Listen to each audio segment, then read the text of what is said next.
Bienvenidos a Amu Curiosos, yo soy Amu Neuroscience and Biology, o Amu mejor dicho. Neuroscience and Biology son los temas que más tratamos en este canal, neurociencia y biología, y por supuesto todas las ramas derivadas de estos, es decir, toda la parte de neurobiológica, neurofarmacológica, etcétera, y por supuesto también toda la parte de biología enfocada a todas sus ramas, biología botánica, biología celular, biología general,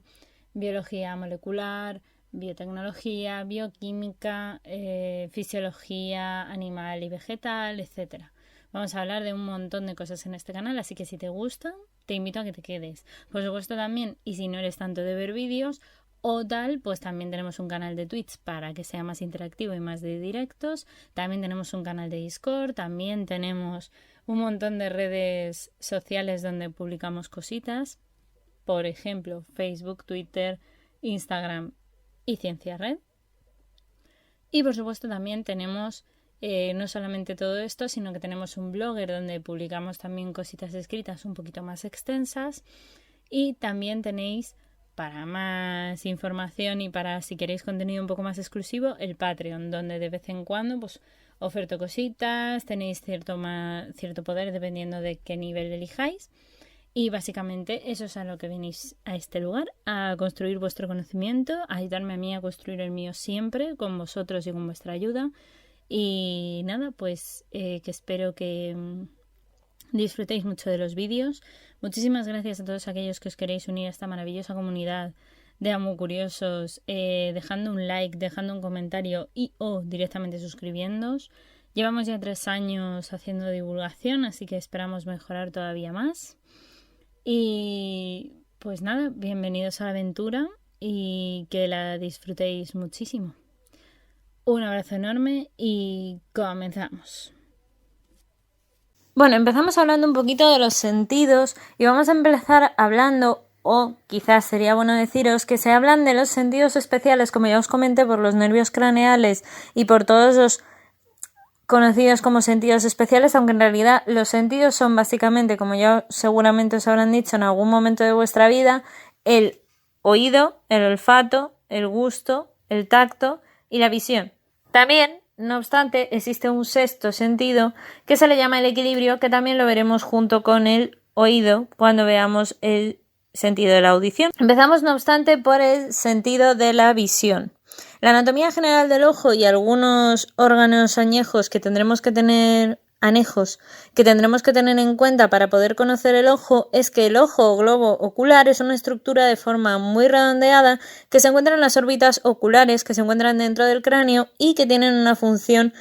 especial, que es detectar la luz, y que luego posteriormente en el cerebro se encargarán de generar el efecto de la visión y por tanto del procesamiento de las imágenes. También he de deciros que el ojo está muy conservado evolutivamente como estructura, así que es importante verlo y conocerlo porque nos va a servir para muchísimos organismos vivos. Por una parte, y aunque lo vamos a ver en el ojo humano, que a fin de cuentas es igual que para todo el resto de mamíferos y para muchísimos otros organismos, como os digo, he de deciros que lo más importante es hablar de las capas del globo ocular. Desde el exterior hasta el interior está compuesto por 3 capas concéntricas de tejido. Así tenemos la capa externa del ojo, que se compone a su vez de la córnea, una capa avascular y transparente como el cristalino, que tiene el humor acuoso, que también es transparente como el vítreo, y aporta los elementos necesarios concretamente. Por otra parte tenemos la esclerótica, que es una parte blanca que compone el ojo y que está compuesta de colágeno fundamentalmente y da la forma característica y propia al ojo, también así de manera redondeada. La capa media, formada por la uvea, sobre todo destaca por distintas subcapas a su vez. Tendremos el iris, que es en anatomía la membrana coloreada y circular del ojo que separa la cámara anterior de la cámara posterior, y posee una apertura central de tamaño variable que comunica las 2 cámaras llamadas pupilas. Así, su función principal es controlar la cantidad de la luz que penetra en el ojo. Corresponde así a la porción más anterior de la túnica de la túnica vascular del ojo y asimismo la cual forma un diafragma contráctil delante del propio cristalino. Se ubica así tras la córnea y el iris dispone así también de dos núcleos, el músculo esfínter del iris que disminuye la pupila del tamaño de miosis que producía el sistema nervioso parasimpático y el músculo dilatador del iris que se produce por el músculo radial del iris y que permite a la pupila dilatarse produciendo una midriasis gracias al sistema nervioso simpático. Tenemos también la capa del coroides, que es una membrana en la pared posterior del globo ocular profusamente irrigada por vasos sanguíneos y tejido conjuntivo cuya función sobre todo va a ser mantener la temperatura e irrigar ciertas zonas como la capa externa de la retina. El cuerpo ciliar por su parte responde a la producción del humor acuoso y del cambio de forma del cristalino necesario para lograr la correcta acomodación para el enfoque y por tanto para la buena visualización. La capa interna, en última instancia, se compone de la retina, que a su vez se compone de otras 10 capas, que ya las veremos y que creo que ya las hemos visto de todas formas en el vídeo previo a la visión, pero bueno, ahora también las volveremos a ver. También he de deciros, antes de meternos en ese fregado, digámoslo así, vamos a hablar de la cámara anterior y posterior del globo ocular, ya que el segmento anterior del ojo está dividido por dos cámaras, creo que ya os lo comenté, una anterior y una posterior, y se encuentran separadas entre sí por el iris y el cristalino y se comunican entre sí a través de la pupila, con un espacio sobre todo redondo en el centro del iris por delante del cristalino es como vamos a encontrar la formación de la pupila, y cada una de estas cámaras que he descrito en el segmento anterior sobre todo está rellena del humor acuoso y en el segmento posterior encontramos también un humor, solo que es el humor vítreo. Y estas sustancias coloideas mantienen sobre todo la forma del globo ocular. También he de deciros que la musculatura ocular extrínseca y la inervación que conllevan tienen en cuenta los nervios craneales 3, 4 y 6, como ya os comenté en los nervios craneales, pero además el ojo, que es un órgano, como todos sabéis, móvil para ello, dispone sobre todo de todos estos músculos, siendo destacados, entre otras cosas, el que pueden moverse en varias direcciones. Asimismo tenemos los músculos rectos, que son, por ejemplo, el recto superior, recto inferior, recto lateral y recto medial. Pero también encontramos músculos oblicuos, como es el caso del oblicuo inferior o menor y el oblicuo superior, también llamado patético o troclear o mayor. Asimismo, la inervación de estos músculos es compleja e incluye hasta 3 nervios craneales que ya os comenté. El nervio 3 oculomotor, que es el que conduce los nervios de los músculos tanto recto superior como recto inferior, así como el recto medial y el oblicuo inferior o menor, además de la contracción también de la propia pupila y la acomodación también del cristalino. También tenemos el nervio craneal 4, también llamado patético o troclear, donde se conducen los nervios del músculo oblicuo superior o mayor, y en el núcleo 6 o abducen se conducen los nervios del músculo recto lateral. Asimismo, las estructuras anejas del globo ocular, o mejor dicho, anejas al globo ocular, son las glándulas lacrimales, que son las glándulas cuya función consistía en secretar o segregar las lágrimas, que es una sustancia acuosa que contiene proteínas y sales que lubrican el ojo permitiendo que se mueva sin fricción y por tanto sin daños. Los párpados son unos pliegues de la piel, del músculo y tejido mucoso también que cubren la parte externa del ojo, protegiéndolo del medio externo y favoreciendo así en la capa externa que permanezca de la forma más húmeda posible, nuevamente para que no haya fricción y para que no haya daños. En principio, la refracción en el globo ocular es muy importante, ya que el ojo es un órgano encargado de la percepción de la luz, evidentemente la refracción es un punto muy importante. Por ejemplo, he de deciros que sus estructuras que están diseñadas precisamente para dirigir y enfocar la luz,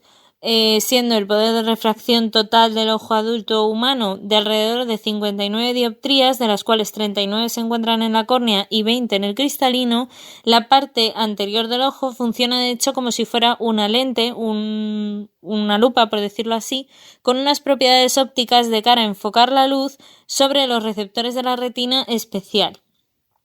Por tanto, si viéramos cada una de las capas, veríamos que la córnea es la estructura con mayor poder de refracción del ojo, que es de las 39 dioptrías, como he dicho antes, al menos en el caso de los humanos, y este valor de hecho es fijo. Esta porción de tejido fibroso translúcido se sitúa en la parte anterior del globo ocular y posee un gran poder de refracción, además de dirigir la luz hacia el cristalino a través de la pupila. El cristalino, por su parte, es una cápsula elástica rellena de un líquido viscoso y transparente de naturaleza proteica y se sitúa en la parte delantera de la cámara anterior del ojo, inmediatamente detrás de la pupila. Asimismo, está unido mediante los ligamentos suspensorios al músculo ciliar, que varía de hecho la tensión y que ejercen dichos ligamentos sobre la superficie del cristalino. Esto hace que tengan un poder de refracción variable entre unos 13 y unas 26 dioptrías, lo que permite la acomodación de la visión con una media de hasta 20 dioptrías. Por tanto, la acomodación se produce gracias al cambio de la curvatura del cristalino y, como se puede observar en el estado relajado del músculo ciliar, los filamentos tensores se encuentran en tensión, dando al cristalino una forma aplanada con un poder de refracción de hasta 13 dioptrías. Con todo, el ojo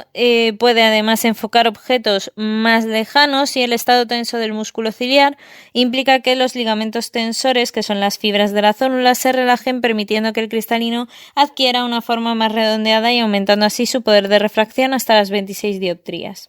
Con esto, el ojo también puede enfocar objetos cercanos y hay además un límite a la distancia a la que se puede enfocar de hecho un objeto, y es que esto se conoce como el límite del punto cercano o punto cercano de acomodación. El cristalino, por tanto, tiene una capacidad dioptríca que es variable, pero no obstante también está limitada. Habiendo explicado esto, también he de deciros que la acomodación está controlada por señales parasimpáticas transmitidas a través de ese tercer nervio craneal oculomotor, cuya estimulación produce la contracción del músculo ciliar y el cambio de la curvatura del cristalino, que adquiere una forma más redondeada. En este reflejo de acomodación, también, aunque están los humores acuoso y vitrio, no tiene en este caso estos humores función de dirigir la luz, sino que tienen también que ayudar al poder de la parte refractaria, ¿vale? De la refracción. En cuanto a la inmersión de la imagen y la óptica ocular, son dos conceptos importantes, porque si bien es verdad que es importante destacar que debido a las capacidades ópticas del ojo, la imagen proyectada en la retina se invierte, ¿vale? Está invertida. Esto es algo que el encéfalo corrige a su vez. Y por eso es importante, de cara a entender la fisiología y la fisiopatología del ojo que vamos a ir viendo, que lo que vemos normalmente con nuestro ojo en el campo, digamos, superior, se reflejará en la parte interior de la retina, y lo que vemos en el campo normalmente temporal, que es hacia el exterior, ¿vale? Sería la parte más hacia afuera del ojo,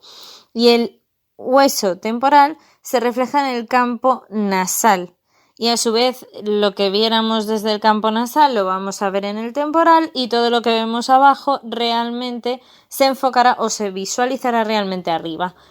Esto es un poco amorfo, pero bueno, espero que la imagen os ayude a entenderlo, ¿vale?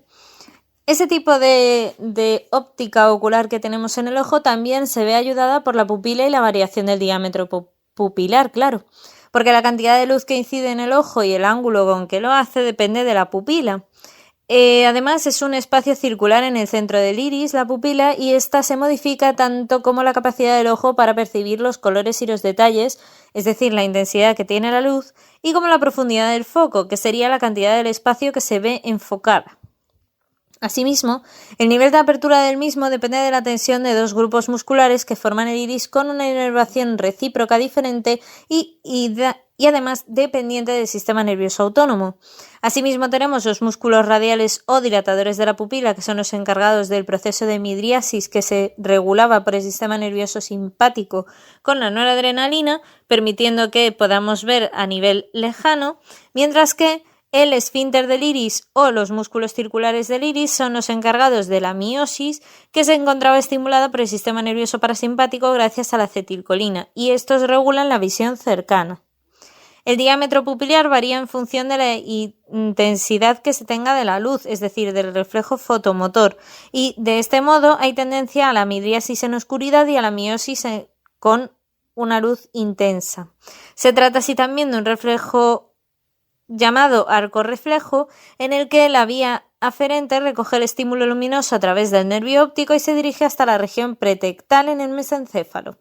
Una interneurona normalmente conecta con el núcleo parasimpático de Edinger-Westphal, que es el que va a dar parte a la vía eferente, con sinapsis en el ganglio ciliar. Así, las fibras parasimpáticas que acompañan al tercer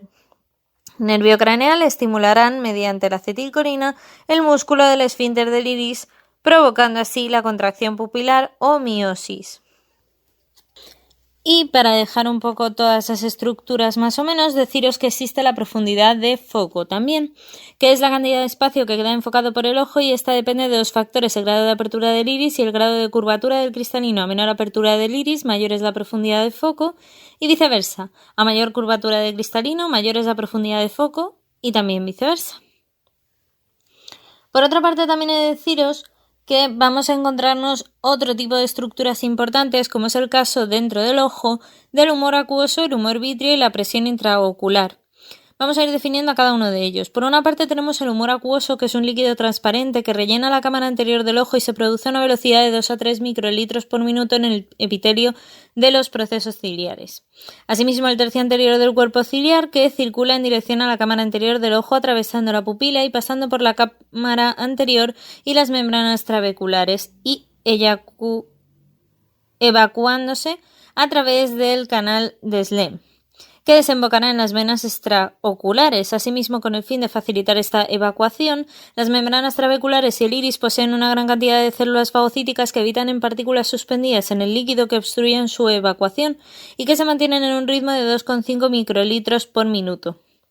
La presión del humor acuoso es de hasta 15 milímetros de mercurio, determinando así la presión ocular, que es constante más o menos a unos 2 milímetros de mercurio en el individuo sano, y de hecho oscilan entre los 12 y los 20 milímetros de mercurio. También se evacúa, no obstante, en menor proporción a través del flujo uveoescleral, y la presión normalmente intraocular se mide por la tonometría. Asimismo, el humor acuoso se está formando y reabsorbiendo constantemente, así que el balance de formación-reabsorción regula el volumen y la presión totales de este líquido intraocular. Por su parte, el humor vítreo es un gel rico en colágeno y ácido hialurónico que se renueva muy lentamente, y el flujo de líquido es escaso en el humor vítreo, a diferencia del humor acuoso que acabamos de ver, por lo que su formación no afecta de forma apreciable a lo que llamaríamos la presión intraocular. Por otra parte, tenemos que hablar, por supuesto, del coroides y la circulación en el ojo. El aporte sanguíneo de la porción interna de la retina procede de la arteria central de la retina, que penetra en el globo ocular a través del centro del nervio óptico, y la arteria central de la retina es una rama de la arteria oftálmica, que a su vez procede de la arteria carótida interna, y la ateromatosis carotidia normalmente puede ser el motivo de embolias como algunas, concretamente, que son las embolias arterioarteriales de ateroma con episodios de pérdida de la visión en un solo ojo y generalmente transitorios, como la maurosis fugax. Y las capas más externas de la retina, como los cuerpos de los conos y los bastones, dependen de la irrigación proporcionada por el coroides, como es el caso de la capa pigmentada y muy vascularizada de la pared posterior del globo ocular. La retina y los fotorreceptores son el punto de los más importantes de todo el ojo. Si bien es verdad, ya os comenté la retina y las muchas capas que tiene, ahora lo vamos a ver en un contexto más fisiológico. Las capas de la retina, en principio, ya que la retina está constituida, como os comento, por varias capas, entre ellas la capa pigmentaria, la capa de conos y bastones que alojan las prolongaciones hacia la capa interior, la membrana imitante externa, la capa nuclear externa que contiene los somas de los conos y los bastones, la capa plexiforme externa, la capa nuclear interna, la capa plexiforme interna, la capa ganglionar, la capa de las fibras del nervio óptico y la capa de la membrana limitante interna. En conjunto son 10 capas que tienen, como veis, muchas células. Si bien es verdad que la luz atraviesa el sistema de lentes y llega hasta el humor acuoso y penetra en la retina desde su interior hasta llegar finalmente a los conos y los bastones y la capa pigmentaria, por tanto, en este epitelio pigmentario se encuentra el pigmento negro de la melanina, que es el ausente normalmente en las personas albinas y que impide la reflexión de la luz por todo el ojo. Así, las células del epitelio pigmentario tienen prolongaciones de tipo tentáculo que se extienden hasta la siguiente capa, y esto forma la capa de los fotorreceptores para evitar la difusión lateral de la luz entre los mismos. Actúan también como anclaje y soporte para la segunda capa, no obstante, de manera que proporcionan nutrientes y eliminan el material de desecho, y los conos y los bastones normalmente se encuentran en la capa más próxima a este epitelio pigmentario. Así, el epitelio pigmentario participa en la regeneración de la rodopsina, que es en este epitelio pigmentario donde se transfiere de hecho todo el transretinol desde los bastones. Así, en la membrana de las células del epitelio pigmentario se actuará con un sistema enzimático llamado retinol isomerasa que pasa del todo transretinol al 11-cisretinol, de manera que la capa nuclear externa, que sería la siguiente, contiene las porciones citoplasmáticas de las células fotorreceptoras, la capa plexiforme externa será la que contiene las terminaciones nerviosas de las células fotorreceptoras, la capa nuclear interna contendrá las porciones citoplasmáticas de las células bipolares y amacrinas, y la capa plexiforme interna contiene las terminaciones de las células bipolares y amacrinas. La capa que se componía de las células ganglionares contiene las células ganglionares que recogen la señal y la envían a través de los axones que formarán el nervio óptico, y las capas del estrato óptico y la membrana limitante interna son las más internas de la retina y que van a conformarse sobre todo de el punto donde entran los axones hacia el nervio óptico o conforman el nervio óptico, y serán donde se produce ese punto ciego que tenemos conocido comúnmente. En cuanto a las partes destacadas sobre todo de la retina, hay que hablar de dos términos muy importantes. Uno es el punto ciego, que lo acabo de comentar, o la papila óptica, que sería la porción de la retina, como os digo, que carece de conos y de bastones por ser el lugar a través del cual se insertan el nervio óptico y la arteria central de la retina para irrigar toda esa zona. Y también la otra parte importante sería la fóvea, que es la porción de la retina de mayor agudeza visual, formada por muchos conos exclusivamente, y no hay bastones, sino solo conos, y se encuentran en el centro de la zona amarillenta denominada mácula. La agudeza visual es la capacidad mínima del ojo para distinguir dos focos de luz luminosos separados a una distancia X entre sí, así que, en principio, la fóvea es lo que va a regular. Si miramos cada punto, de hecho, los fotorreceptores son células sensibles a la luz que permiten detectar tanto su intensidad, es decir, a nivel de la luminosidad que tengamos o no, como su longitud de onda dentro del espectro visible, que está entre los 400 y los 750 nanómetros. Los conos y los bastones, de hecho, comparten una estructura general similar, con un segmento externo, un segmento interno y un núcleo o cuerpo sináptico. Pero es cierto que el pigmento se encuentra en un segmento externo, y los pigmentos fotosensibles entre estas dos partes hacen una parte proteica que absorbe la luz de un rango de longitud de onda determinado del espectro lumínico, y por otra parte la parte vitamínica que se está derivando de la vitamina A. La vitamina A o retinol es el precursor del cisretinal, que junto con la opsina corresponde formando un pigmento fotosensible que es el que distingue a los diferentes fotorreceptores y a sus conos y bastones entre sí. También por esto es por lo que es habitual que se asocie esta vitamina al sentido de la vista, ya que es, como os digo, muy importante. Y el segmento interno confiere sobre todo al citoplasma, que es rico en mitocondrias, y al núcleo de la célula una gran energía necesaria para la visión. Los fotorreceptores humanos se hiperpolarizan por la luz y se despolarizan en la oscuridad, así que la terminación sináptica o cuerpo sináptico es la porción de las células fotosensibles que conectan con las células bipolares y horizontales. Por su parte, los bastones son células de forma cilíndrica con una alta sensibilidad para dar la luz, con una mayor sensibilidad que los conos en este sentido, pero de baja precisión, al contrario que los conos, que tienen una alta precisión, por lo que contribuyen a la visión en condiciones de baja luminosidad, es decir, a oscuras, pero no contribuyen a una visión bien definida en la visión cromática.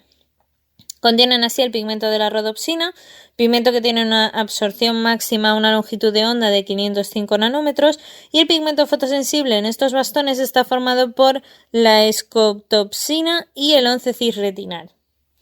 Por su parte tenemos los conos, que son células de forma cónica con una baja sensibilidad a la luz, por lo que funcionan mejor en condiciones de luminosidad muy alta y contribuyen a la agudeza visual, por eso es la zona máxima de agudeza que se encuentra asociado con la fobia, como hemos dicho antes, donde solo había conos, y a una visión cromática. Asimismo, hay varios tipos de conos que hacen diferenciaciones entre los pigmentos fotosensibles. Tenemos conos para el color rojo, que son de pigmento con eritropsina, que presenta una absorción máxima a 650 nanómetros, los conos por color verde con la cloropsina, que tiene una absorción de 530 nanómetros, y los conos para color azul o cianopsina, que presentan una absorción de 430 nanómetros como máximo. La transducción sensorial en los fotorreceptores es muy importante también porque el funcionamiento de los pigmentos fotosensibles es similar, ya que cada uno de ellos se forma por unión del 11-cis retinal con una opsina para dar lugar a un pigmento fotosensible, es decir, el 11-cis retinal más la escotopsina, por ejemplo, de los